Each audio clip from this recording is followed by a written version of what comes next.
Hi, I'm James Dunn. Welcome to the Inside Network.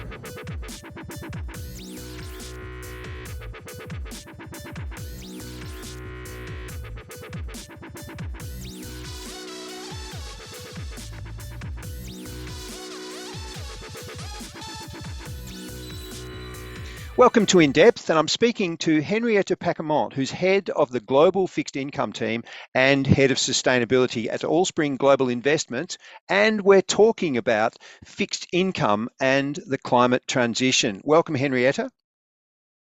Good morning. Great pleasure to have you with us, even virtually. It's loud and clear. I wanted to start, Henrietta, by asking, how does an astrophysicist end up running a fixed income portfolio? I think it takes a lot of similar traits to go into astrophysics as it does to go into what is one of the more technical sides of the fixing of the financial markets. Certainly you need the curiosity, you need the maths, the interest, and a fair amount of dedication to go into both topics. And I think you're trying to get to something similar. In the astrophysics side, you're looking to see how things work, how we got to the stage we got to here. I think you have that same looking for answers and looking for how things work in the fixed income markets, given the role they have in finance, particularly today when you look at our global setup.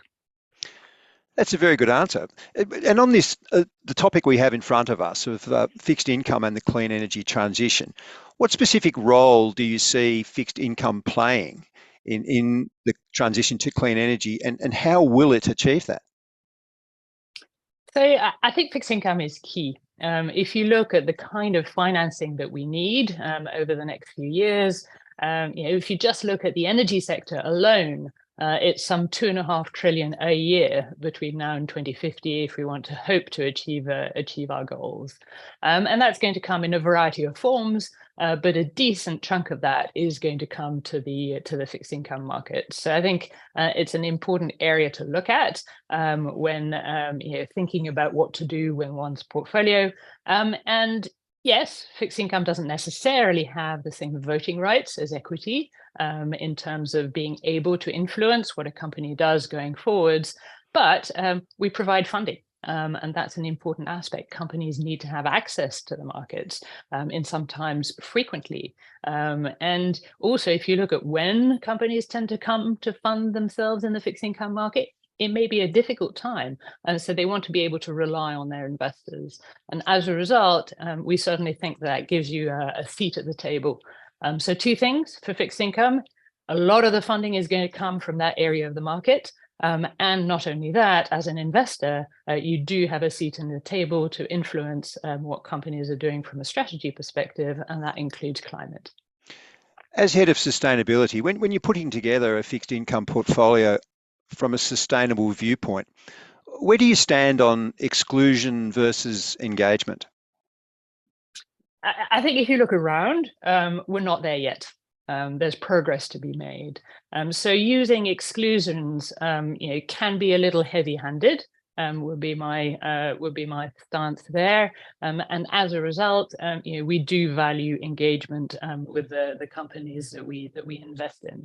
I think one also needs to realize that the transition isn't just about the energy markets. It's about all the sectors across the economy. It's about the auto sector. It's about real estate. It's about building materials. Just cement. Cement is actually, the production of cement is some 8% of global emissions. So it really is taking a holistic view, having a look at all sectors and see what change they need to make going forward. As a result, I think it's tricky to sort of have too strict rules in terms of exclusions, and it really is a question of interacting with the company, getting to understand what their strategy is from a climate perspective going forwards. It's not something that we can just flip the switch on. It's something that is going to evolve over the years. And as a result, even the engagement piece isn't a one and done. It is something that is going to continue over years to come. On that point about engaging with issuers, what does that process look like? So I think, particularly as a fixed income investor, you have multiple touch points with a company. You have a touch point when they come to the market, you have a touch point when they issue debt, and you can spontaneously ask to engage with them over time. So certainly you have access to the companies that you can invest in as a creditor. It's an opportunity to use that going forwards. And then I think it's really a question of having a think about what you want as an outcome for the engagement. What are you asking the company for? Is it a question of better disclosure, more information about what they're doing from a climate perspective? And that's really, what we've seen more of in the last few years as companies sort of really figure out what they want to do and how they want to tackle the climate challenge. And then I think increasingly it's going to be a question of keeping track with what they're doing, getting a good understanding if they're meeting their targets or on the contrary falling behind. So I think then it's a question of keeping track of what their trajectory is, and particularly if they're falling back, getting a good understanding of why that is, and seeing what remedies they can come up with going forwards. I'd say a third one, and maybe a final one, is the credibility of their strategy and plans over years to come.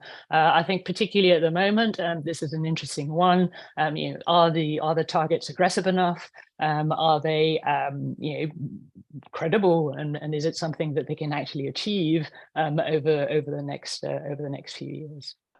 What are some of the potential trade-offs from an exclusion-based approach if you were to take that? So I think the biggest issue with exclusions, particularly when they're extensive, is that it can really modify your investment profile over time. Certainly, different sectors tend to perform at different times, and depending on the asset class, I would say as well. I think that is something to sort of contend with. It can sort of increase the tracking error against the sort of general markets if you have a too heavy-handed approach from an exclusion perspective. So that's from the financial perspective. And then I think one has to be thoughtful about what's going on from a climate perspective. It really is a system change. It's not something that can be done overnight. You need to sort of have the sectors that are going to be working together towards the goal going forward. So I think one has to be, unfortunately, realistic about what can be done over the next few years. And that does mean that having an exclusionary process that is too strict can be counterproductive. One of the most challenging questions for investors who are contemplating implementing a climate transition strategy is benchmarking. Which index should we use? What would you tell them? So in that case, I think it's again, you mustn't lose sight of what we're looking to achieve. It's not just a question of decarbonizing a portfolio. Actually, that's not that hard to do, depending on the asset class you're looking at. It really is trying to facilitate the transition of the real economy. As a result, we do think it does make sense to benchmark yourselves against a generic benchmark. Why? Because it's representative of the economy outside, generally, it gives you the sort of reference you're working with in terms of variety of sectors, depending on where they are from their climate journey. So also for certain more structural asset classes, I'm thinking fixed income in particular, you've got a lot of levers to pull in a portfolio to generate returns over time, and to allow yourself to sort of benchmark yourselves against a classic index. That's not to say that other indices are necessarily bad, but they are going to modify your opportunity set in a way that you may or may not have control over. Or they could be quite restrained. I'm thinking of green bond indices. Yes, great, but actually they're still quite small. If you look as a proportion of the global credit markets, for instance, in investment grade, you're looking at maybe 3.5% of the market. That's actually quite small. So it's set to grow, most likely, over years to come, but restricting yourself to that universe can introduce some distortions there. Concentration risk is an often overlooked risk in investment. Can investors in this sector and people investing with sustainability in mind, can they unwittingly find themselves over-concentrated? I think that sort of feeds into your question about benchmarks, right? If you take a benchmark that's too concentrated to start off with, yes, absolutely, that can have that kind of effect. Using the example of a green bond index, you have the notion of greenium there, that may be could be associated to technicals of too many investors going into that area of the market. Then, going back to your question about exclusions, again, if you're too aggressive with your exclusions, that may reduce your investment universe there. So I think those are considerations to take into account, absolutely, when building a portfolio. And well, I'm a portfolio manager. I'm going to say the broader the guidelines, the better the opportunity set, and the better the chance of generating attractive returns going forwards. Henrietta, what does success look to you in 2 years' time from running this portfolio strategy? I think it's twofold. I think we are running portfolios, so we do need to look at the performance aspect. So performance is one aspect that we would be looking at to define success in these strategies, and then it's getting a portfolio and getting companies in that portfolio that are on the right path from a climate perspective. I mean, that is the sort of second goal that we're looking to balance in these types of strategies. We feel very strongly that it's something that investors need to participate in and need to facilitate. That's really the role of the financial industry there, be it on the banking side, the insurance side, the asset owners, pension funds and so on. They've got their role to play in trying to get us on the right track going forwards from a climate perspective, and it's going to be a challenge. We have to be honest about that. I've been going in depth with Henrietta Pacquement, Head of the Global Fixed Income Team and Head of Sustainability at Allspring Global Investments. Thank you very much, Henrietta. It's been a pleasure. Thank you.